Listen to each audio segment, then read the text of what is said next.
Facebook just recently opened up their advertising division where people can drill down very far into their demographic and target a specific audience for ads. Has the Kern Organization advised clients to use Facebook as a marketing tool yet? Okay, we definitely are advising clients to use Facebook as a marketing tool. We are definitely building social media programs that interrelate and weave. Remember the web by the definition of weave, to bring Twitter, YouTube, Facebook, LinkedIn, and putting all these programs together along with a blog program and a search program, all have to be brought together. I think where Kern is being careful on is the recommendation of pay-per-click advertising on Facebook. I think, again, it's contextual. I think it's worth experimenting with. And we know that given the high relevancy of it, in time for some marketers, that type of advertising is going to pay off. Okay. Can leads that are generated from social media marketing efforts exist in the same sales funnel with leads that are generated from traditional marketing efforts with the same lead scoring and lead nurturing program? Listen, I think it depends upon how good the marketer is at rapidly responding to inquiries in their sales funnel. If you are a best-in-class marketer and a rapid responder to inquiries coming through the various channels to your organization, then I would say yes, because when someone is inquiring or creating dialogue from a social channel, they are looking for conversation right then and there. It's like, hey, I call and leave you a message, you don't get back to me 3 days, that says you don't care. On the other hand, if I call and leave you a message, you get back to me in 15 minutes, obviously I do care. So speed is crucial.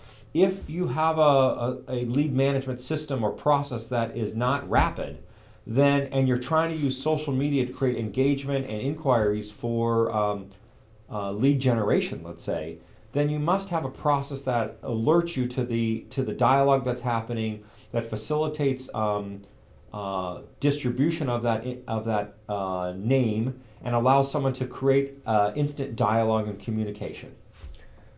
We talked earlier in a different blog about return on investment. What is the return on investment in social media, and should marketers be looking at ROI when it comes to social media? Okay, I think this is just I think this question is a challenging question in the fact that social media, while having forms of direct, on the other hand, really fall under the brand channels.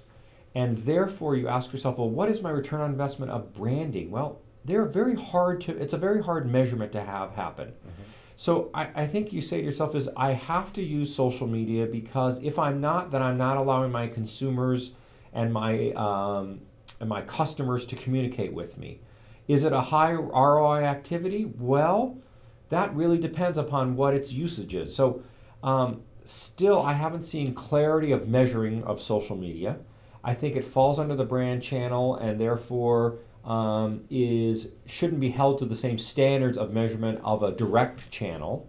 On the other hand I think it's a channel that cannot not be invested in, and it is a channel that, while not expensive from a media standpoint, like public relations, requires human capital and a significant amount of time and management to keep the channel going and operating and being current. So if you feel that social media is a blend of public relations, publicity, direct, branding, how does the marketer know where to draw the lines for their emphasis? For instance, if you're interested in branding, what steps do you take in social media to accomplish that? If you're interested in direct, what steps do you take to accomplish that? Listen, I think the lines are becoming blurred, and understanding that we can live in a gray area is crucial for the deployment of social media. And of course, when you read about social media as a foundation, you first say, well, what is your objective with social media? What are you really trying to achieve here? Let's assume we have that clear and we're in a situation of, well, I'm trying to build positive brand sentiment. Okay. Well, what are we trying to do? Well, to create positive brand sentiment, we want to be able to get consumers involved. We want consumers to be able to participate. We want them to share their positive experience. We want them to share with others. We want them to become advocates, to get others involved. And therefore, the program would be designed around that objective.